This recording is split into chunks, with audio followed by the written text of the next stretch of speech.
All right, Jane has given me permission to start, so we can get going. So now we're moving on to talk about energy and data centers for people who actually have to make all the decisions about this.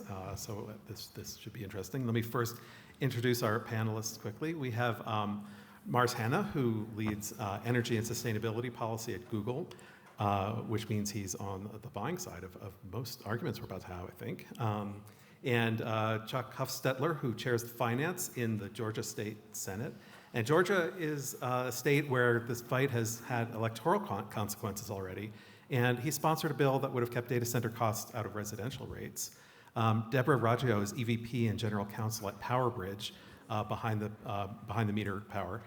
She has 30 years experience in electric generation and helped build Cumulus Data, which was the campus co-located with Susquehanna that sold to Amazon in 2024. Now, let's start sort of at a very high level.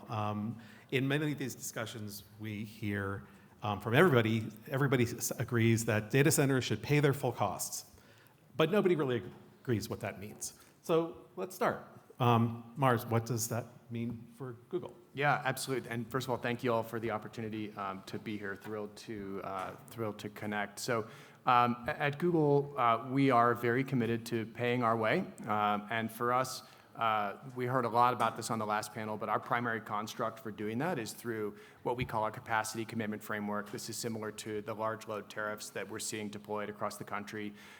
These are contractual structures that ensure that when we're bringing a new large facility online, that we are bearing the upfront cost, we're bearing the risk of these projects, so that as we ask the utility to invest resources in building generation or building transmission to serve us, we as a company are bearing that cost. So the way this structurally works is you have things like significant minimum demand charges. Typically on an industrial bill, there's two components. There's a demand charge, which is associated with the peak capacity you are contracted to be able to receive. And then there's a volumetric component of the bill, which is the throughput of power through to the data center. So what this means is for the demand charge piece of that, we're going to pay a very, very significant portion of that upfront today, regardless of whether we're using the power at all.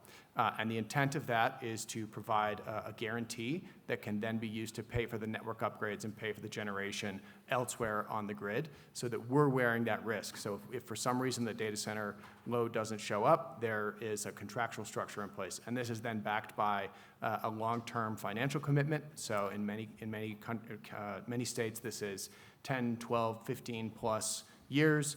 And then there's upfront collateral requirements. So if for some reason the data center goes bust, there is cash sitting on hand to make sure that others are not stuck with the bill.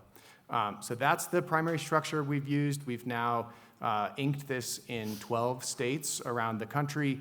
It is the way we are implementing the Ratepayer Protection Pledge, which really for us is about, as we come to a market, making sure we are providing that upfront financial security that we're going to pay for the power we use. So let me ask a little bit more detail about it. And these are questions that, they just don't actually have right or wrong answers.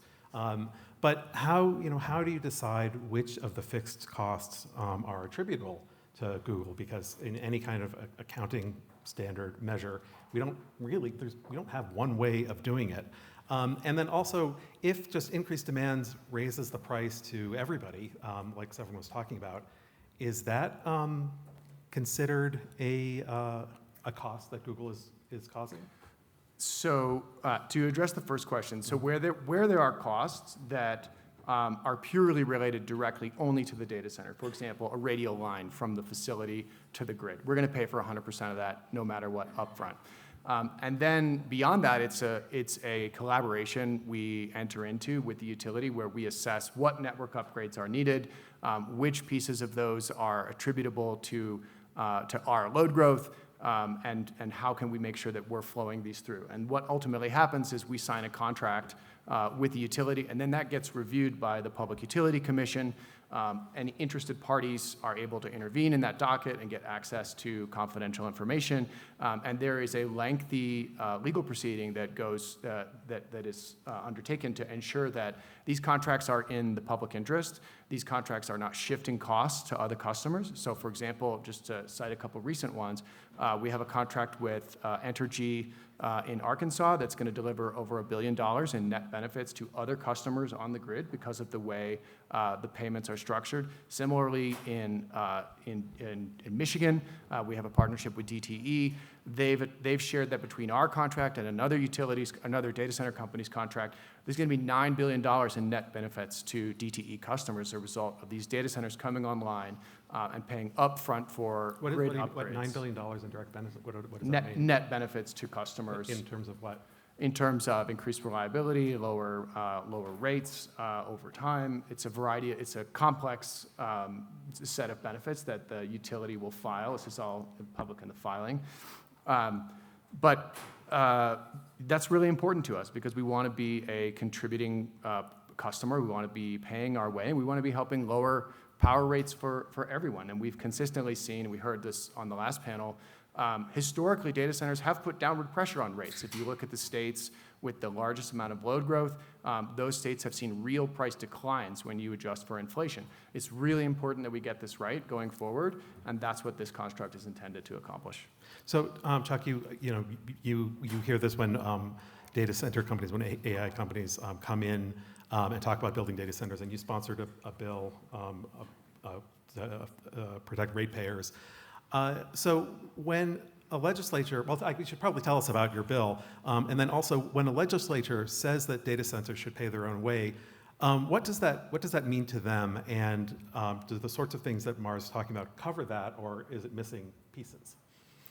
Well, first of all, I want to say I agree with everything that was said, and I think Google has been a good partner in being responsible in the market. And the bill I had in particular, of course, this was for the Ratepayer Protection Pledge and some other things, but I introduced a bill that said all the electricity costs have to be paid. Well, the Public Service Commission there, which in Georgia, we're one of 10 states where we elect them, 5 members, all Republican, like myself, they decided they would put out a ruling. Now, I thought the ruling had some loopholes in it, and pushed for the bill, wanted to codify it into law. The monopoly utility there, Southern Company, Georgia Power, said they were doing that, and I said, so this bill says that exactly what you say you're doing, so you like my bill. Oh, no, we hate your bill, which told me maybe they're not doing all of that. And so even though 43 of the 56 senators signed on for this bill, the lieutenant governor actually adjourned before it could be voted on. I think it hurt him on that issue on data centers on electricity because he was supposed to win the primary. He didn't. He won't be on the ballot in November because the far left, the far right, and a lot of people in between, it's a huge issue. In Georgia in particular, we had 6 rate increases in 2 years. We brought on Plant Vogtle, which is the most expensive power in the country, way over budget, 15 years to build, and people saw their bills go up 25% just for the Vogtle coming on board. I'm not against nuclear, but not at any cost. And so at the same time, Southern Company's profit in 3 years went up 61%. Well, the data centers were kind of in the middle of this because people are saying, hey, our bills are going up and there's these data centers. Yeah. It wasn't the data centers in much of it. A part of it was, but it was. When you look at the cost, it is complicated. Certainly the substation, the transmission lines, Southern Company's building a new gas turbine, and so it seems like that should be part of it. And what about the new gas pipeline that they own 50% of? Is that part of the cost? Because the cost of that new gas pipeline is because of these customers. The transparency issue has been a difficult issue in trying to get to these costs. I think in many cases they're done. I think there's 15-year bonded commitments being done, but the one recently, about 3 weeks ago, OpenAI is doing a 3.2 gigawatt plant. There was a poor job done on transparency. They didn't do the 7 days public notice. They did 3. They didn't put on their website. They put a piece of paper on the building. You don't get people's trust that way, so 1,000 people showed up the next day. And then Georgia Power just released the contract with OpenAI and redacted every single word in the contract. So that doesn't bring confidence from the people. And that's why nobody in the state of Georgia, I'm for them. We've got them in Microsoft in my district, Switch, which the first one I saw in 2017 was in Nevada. They're building in my district. I'm all for them if they pay their way, but nobody in Georgia is running on, hey, I'm going to bring a data center to my district. It's politically toxic right now. So everybody wanted to talk about politics here, so we definitely we'll continue that conversation. But before we get a little more into it, and Debra, as a behind the meter generator, how does that fit into the sort of a data center paying its full costs? And then also you can continue with the politics is part of it too, because it was an issue you cared about a lot also. So. Behind the meter generation is actually pretty active. We did our first one, Cumulus, up behind, in Berwick County, Pennsylvania, behind Susquehanna Nuclear Generating Station. It built from the nuclear generating station out to the data center, and then it was sold to Amazon, and they own it. Right now, we're primarily looking at Texas because they understand, and I hate to say, it's really loud, I hate to say behind the meter, it has different connotations when people say, is it behind the loads meter? Is it behind the generators meter? What I mean is where you're off the meter, you're not completely disconnected from the grid. There will be grid connection. But what they're doing in Texas is there's grid connection for not taking power off of the grid. They call them PUNs in Texas, which are private use networks. What our company does is build the private use network. So we bring the generation, it's BYOG, bring your own generation, we're not taking it off the grid. We're building the distribution system that goes to the grid, from the generation to the data centers. And then we have the data center customer that's on the end of that. Eventually, most data center customers want to be grid connected. So with time, you are that way. But right now, in order to get into the queues in the right way, the way Texas is doing it is they put limitations on things. For example, if you're a withdrawal limited PUN, which means you are limited in what you're withdrawing from the grid. We're limited in the one we're developing near Pecos to 0. We will take nothing from the grid until the grid has developed to where it can do that. But it enables the data centers to begin, to start ramping up, to start building, and then transition to the grid while they're doing all of this. There's a lot of people out there who aren't real. And I think one of the things that Texas did was, in order to be in this latest interconnection, which is called Batch 0 in Texas, you need to put up $50,000 a megawatt for what you want to interconnect if you're going to get in this grid. So we're interconnecting a gigawatt, so we had to put up $50 million letter of credit. And the amazing part of this is, and it's for true, the PUC hasn't ruled on whether you get any of that back. 20%, if your case goes through, do you get 20% back? Do you get 80% back? Do you get 0 back? That hasn't even come out yet. And yet everyone back in July who wanted to be in batch 0 put up that letter of credit and put that money up and financed it. And we thought it would take away from the number of people still trying to build, and they still have 490 gigawatts wanting to get into batch 0 that all put up that kind of money. So there's a big, strong reason to be developing in Texas right now. But wait, even some of the ones, say more about when you say that some aren't real. What does that mean? And are the ones who are not real putting up money? Yes. Yes, they are. Why? I think because Are I they think buying there's an going to be option? some losers. I just think that things aren't going to fall through, and there's going to be. I guess then you go to the question of how real is the letter of credit that they put up? Okay. How much security is Okay. behind that? And that is one of the things that the governor of Texas is looking into. It's one of the things in he hasn't paused because things are still going on with ERCOT and the utilities, but he has said, we're going to audit and look at things like, are you bringing your own energy?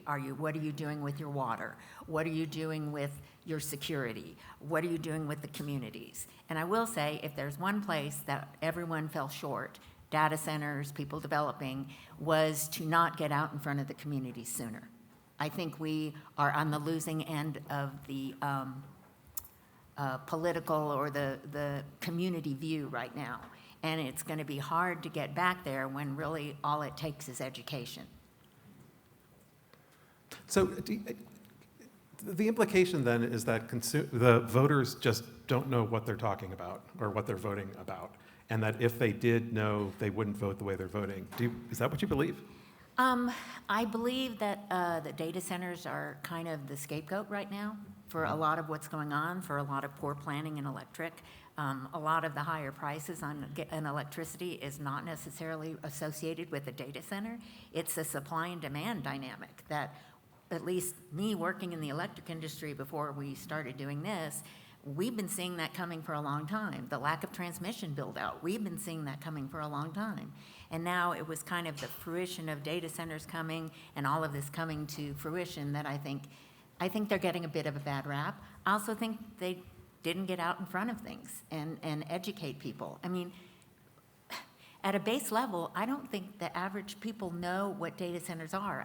I had a friend send me a shirt to buy that had Smokey the Bear on it and it says, "Only you can stop data centers." And I said, "Oh, yeah." I said, "You know what? To get on and order that, I need to go through a data center." You know, I look at people who complain and I'm like, take all the photos off your phone, all your financial data, all of your health data, all of your Blink phones and Blink security systems. And, you know, I don't think there's, on the average American, there's a knowledge of what a data center means and what they're using every single day in every part of their lives. And I don't work for a data center. We're power developing, but I do think it gets a bad rap. I think there's not enough education on what they do. Yeah, go ahead. Can I just pick up, so appreciate Debra's point. I just want to pick up on a couple things she said earlier, particularly on this notion of phantom loads and sort of speculative interconnection requests. This is something we've seen across the country as a challenge that's really, in some places, artificially driving up rates. You have developers who are speculatively submitting requests in multiple different jurisdictions to see which interconnection approval is going to hit first. And part of this is the grids are so constrained that interconnection can take 5-10 years sometimes on the load side, similarly on the generator side. And until quite recently, there was not a requirement to put up firm financial commitments when you made those requests. And so Severin talked about the AEP Ohio example where you have a 4 gigawatt utility system with 30 gigawatts of data center interconnection requests in the queue. AEP Ohio saw that, instituted a requirement that large loads like those in that interconnection queue sign up to large load tariffs, that being the ratepayer structure we talked about earlier. And guess what happened? 80% of the queue dropped out, right? So there is a lot of froth and a lot of speculation in the market. You take that across PJM, you don't have aligned methodologies for how different utility systems roll up those forecasts into one integrated signal that goes into the PJM capacity market. And you just have a lot of uncertainty over what the real levels of demand are going into that market setting process. Now, there's been a lot of progress recently, and they're starting to implement those kinds of things. But fundamentally, this is also happening against a grid that is just extraordinarily constrained. Like the reason you are seeing data centers start to pursue off-grid solutions is because we simply cannot get grid-connected service with full requirements from a utility for this scale because there is no transmission capacity to deliver it. And then that is made worse by the fact that it takes 7 to 10 years from the time an ISO does a regional transmission plan to the time that transmission is online. It's like a decade, And so the pace of industrial growth is not matching up with our ability as a country and our ability as the energy sector to respond to that. So there's really important things we need to do. This is things like advanced conductoring and advanced transmission that can rapidly upgrade the capacity of existing transmission lines for a fraction of the cost that will be required to build a new line. But utilities, for the most part, you're not seeing them jump to this kind of thing because they don't have a financial incentive to do so. Exactly. The senator spoke about this earlier.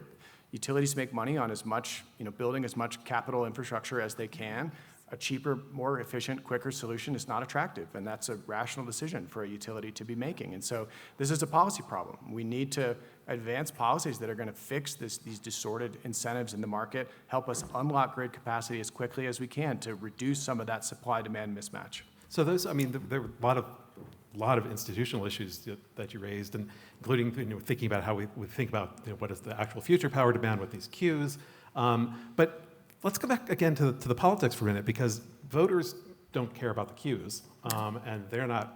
There's something else that's motivating them, and if prices have actually only gone up a little bit in some places, and even that's only partly attributable to data centers, I mean, is there a world in which they're voting properly? I mean, Chuck, you deal with constituents who come talk to you, and what do they say? And what part of that do you look at and say, yeah, that part's right, and no, this part is not right? Well, they're gonna look at industrial rates in the 46 cent range and them paying 21 cents and say, and in Georgia, the way we set up, the consumers, the residential and small businesses pay the mortgage on Plant Vogtle. They've got a 60-year mortgage, and yet all that power is going to data centers now. So there is some inequities. I agree, it's not all the data centers' problem, but it is. But let me tell you the politics in Georgia, what has happened. Our 5-member elected board was on the wrong side of this. They were captive. Every single state official in Georgia, Republican as I am, in that election last year, the 2 Democrats won. And they didn't just win, they crushed the 2 Republicans because the public was fed up with them, 63 to 37%. The incumbent that was up this year, Tricia Pridemore, looked at the polling and said, I ain't running.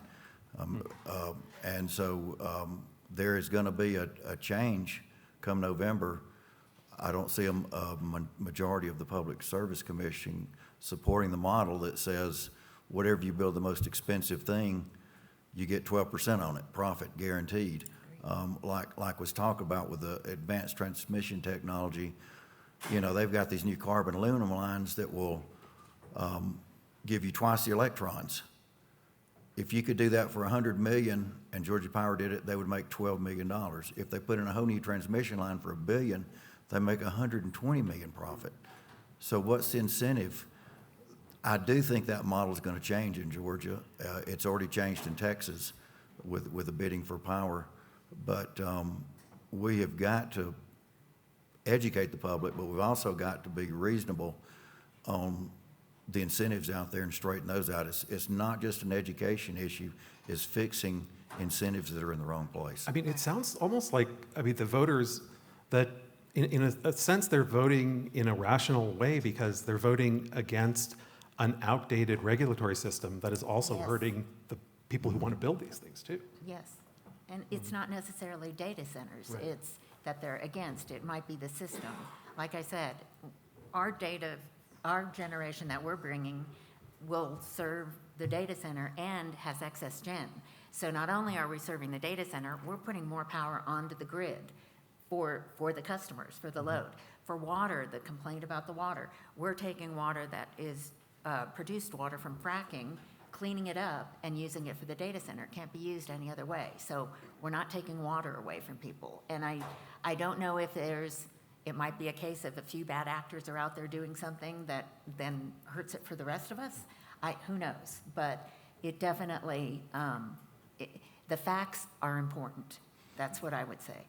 And if I could add in there, in my district with the data centers going in, everybody's paying their full property taxes. Microsoft even came back and said, we're going to pay them in the state of Georgia anywhere fully. We're using closed loop watering systems. Because of those industries, because of bringing in SK Batteries, which is the 3rd largest investment in Georgia in battery technology, Counsel Solar just started up a couple of months ago. They're the largest producer of solar cells in the entire Western Hemisphere, every component coming from the U.S., nothing from China. We're going to have in Bartow County next year, we will have no property taxes for our homeowners.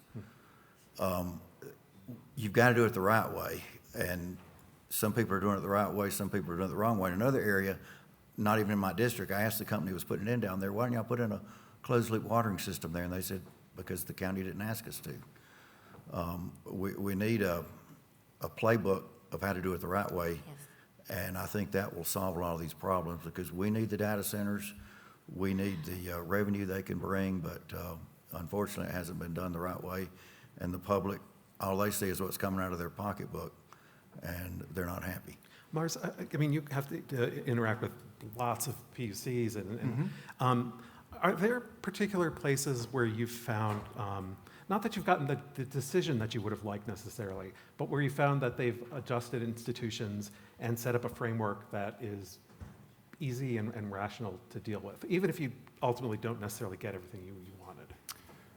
It's a great question. I mean, I think Ohio has done a lot of work over the last couple of years. HB 15 was a major bill that pushed through a comprehensive set of changes, including many of those advanced transmission incentives that we think are really important.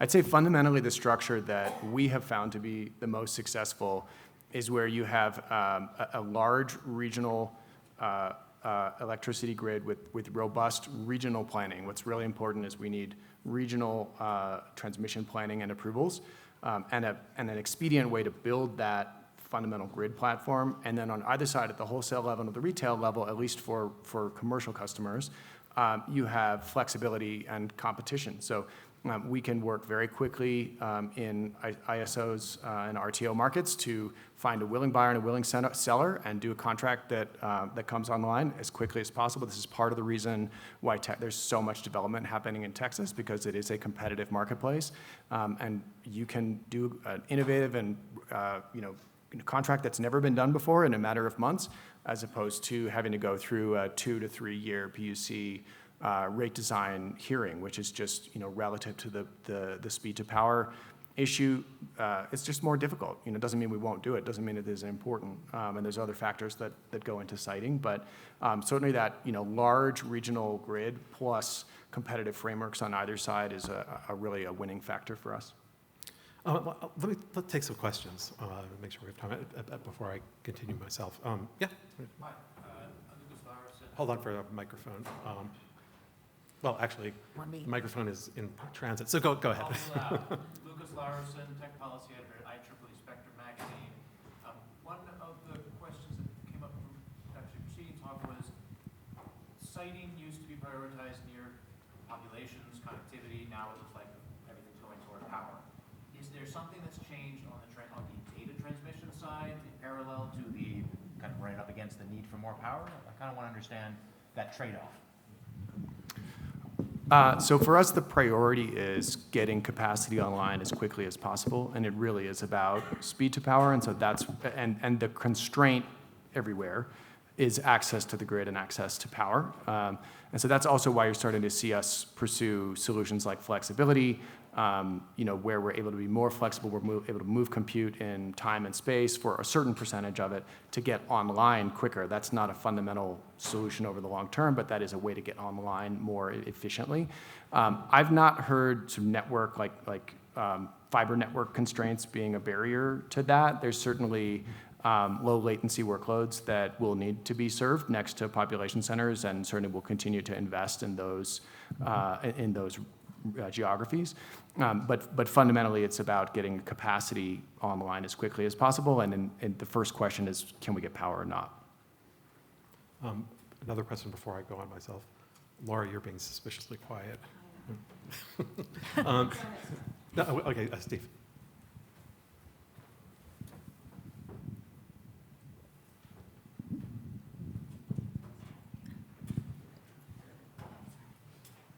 Previous speaker had said that no more evaporative cooling, it's over. But truth is, if you're using reclaimed fracking water, or if you have abundant water, a little bit of evaporative cooling can drop your power requirements by 20% over the year on the hottest of days.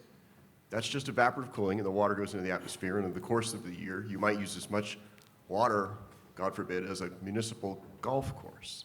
So let's not freak out about the water, and I would ask you, Senator, you mentioned closed loop, but we still have to get rid of the heat, and that is where evaporative cooling may be part of the solution. So there may be some water use that comes because you get a significant reduction of electricity.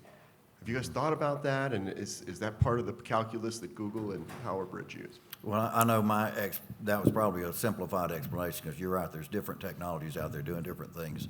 I'm gonna get to visit China in November, and I understand they're putting them in the ocean for cooling them. So there's a lot of things going on out there that need to be looked at. But the main thing is, you can't take a community's water and cause problems to other residents there.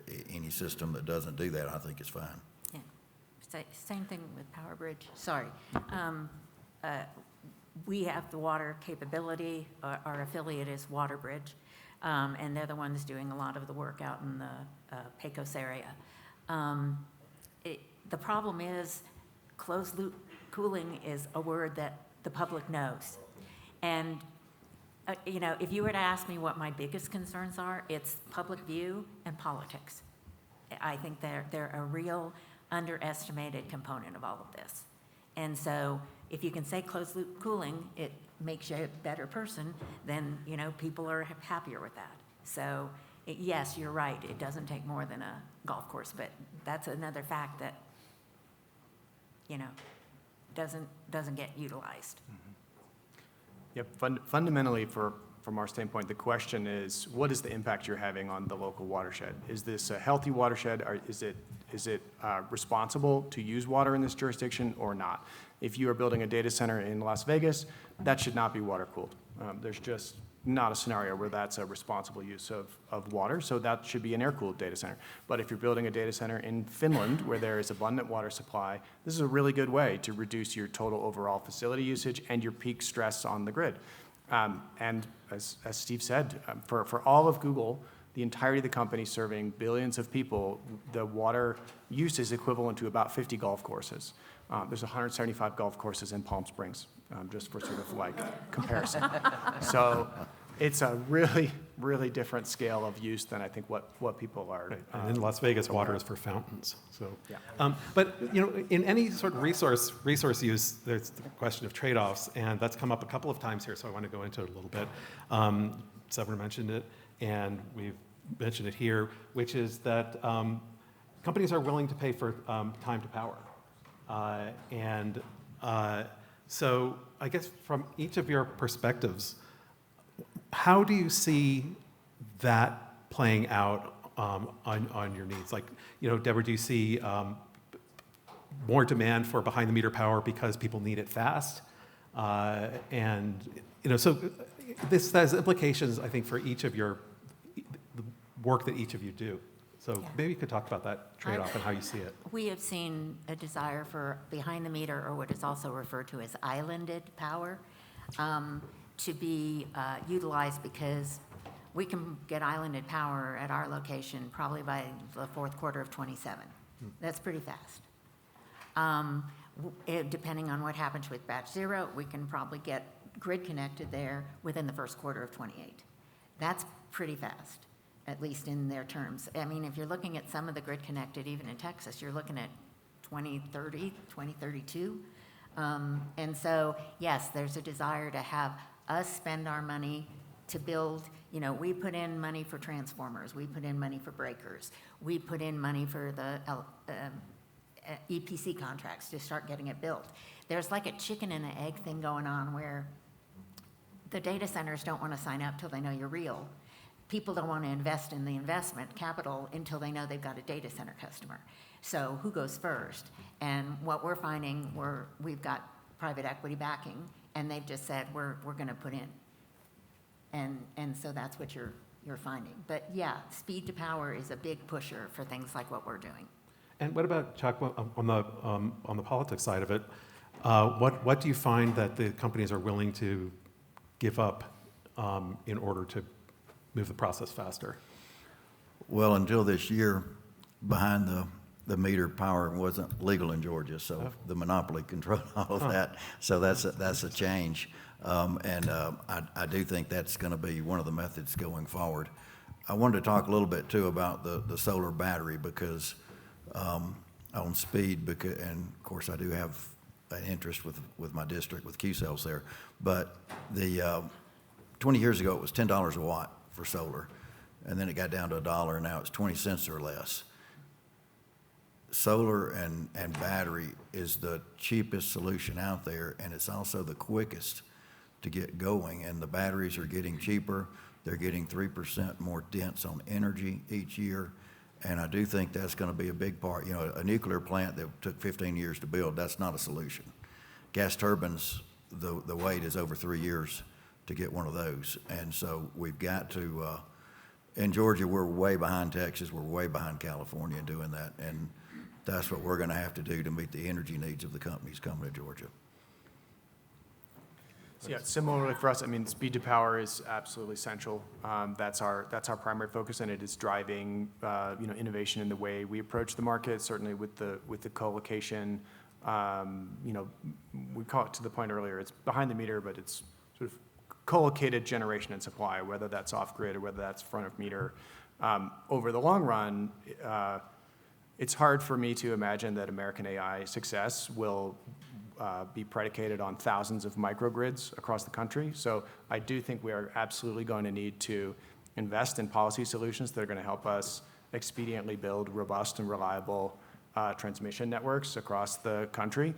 And data centers can be a part of that solution. Through large load tariffs, we can pay into creating a more robust and reliable grid for everyone, but we need to be able to build, and right now it's very, very difficult to do that, and that's a policy solution. Harold, yeah. So 10 years ago, everybody was talking about how the expansion of electric vehicles was going to create a crisis in the grid.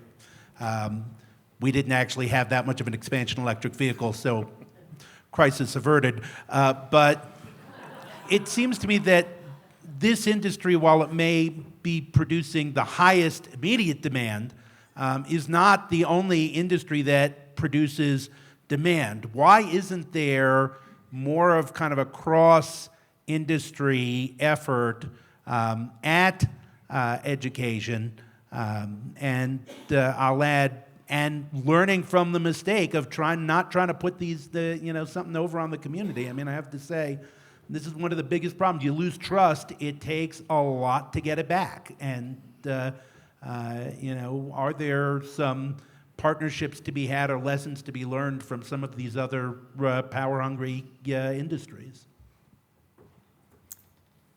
I want to tackle that. I would say some of it is selecting your community. I mean, we're looking at a community in West Texas that is used to oil and gas development, rigs, things like that. So they understand the benefit to the community of something like this. And we're also out there where, there's a lot of desert and not a lot of community. So I think it's helpful on that front. I personally, who am I? But I would say Texas is going to be one of the biggest development areas, and West Texas is going to be one of the biggest development areas that you're going to see, mainly because I think the communities. I think that this went so fast and happened so quickly that the data centers, and you could talk to this, but we're kind of caught on their back foot. I think it happened so quickly, and then the push against it happened so quickly. I'll be honest. I have to push back a little on that for Maryland, because I can tell you, we had issues in Maryland where companies came in for data centers, pushed very hard, very early on trying to get stuff through without engaging communities, promising things that they could not deliver, and created a tremendous amount of hostility. When was that? What year was that? That was about 5 years ago. Yeah, that's not very much time, but yeah, that was the development of the smaller data centers. And I agree. I think more needs to be done because we are on our back foot when we're reaching out to communities, unless they're communities that are used to industrial organizations being associated with it. Yes, we need to reach out and form across. I don't know. I think everyone's doing it now, but it's a soft spot, and it's a place that I think was a blind spot for a lot of them. It's the same playbook that was against generating facilities when I was working in the electric industry. It's the same NGOs, it's the same playbook, it's the same everything. It's just now been shifted over to data centers. Did it on fracking? Yes, they did. Same playbook. Someone described this earlier as a gold rush, and I think that as a result of that approach, you've seen a diversity of practices from different types of operators in the space, and I definitely agree that there is a real need for more alignment about how to be a responsible data center company and how to be a responsible participant in your community and steward of the communities you're a part of. I So agree. there's more to do here. It only takes one bad apple. I mean, that's the problem. It takes one gold rush person who goes in and does something, and then you're all tainted. And you got to build your way back from that. And with the gold rush, you wanted to beat the other guy that was getting built, so there's pressure to go quick, which puts pressure on getting it done quick. And in the process, the social aspect was totally left out of dealing with these people and explaining to them the benefits of it. And in doing that, I've found out, like probably most everybody else, I can't do that on social media. It never works. Everybody, you get bots from Iran and China and everything else joining in the conversation. But if I've gotten some far-right conspiracy people in a small group, sat down and explained it to them, and have had some pretty positive results doing that. You've got to get the community engaged, and you've got to do it early before many of these people, once their opinions formed, you can't change it no matter what. That's the truth. That's a good place to leave it. Thank you all so much. This was really fun. And we'll take a short break now and reconvene at 10:30. Are we supposed to take this or something? I think so, yeah. This is our chocolate cake. Oh, okay, great. Thank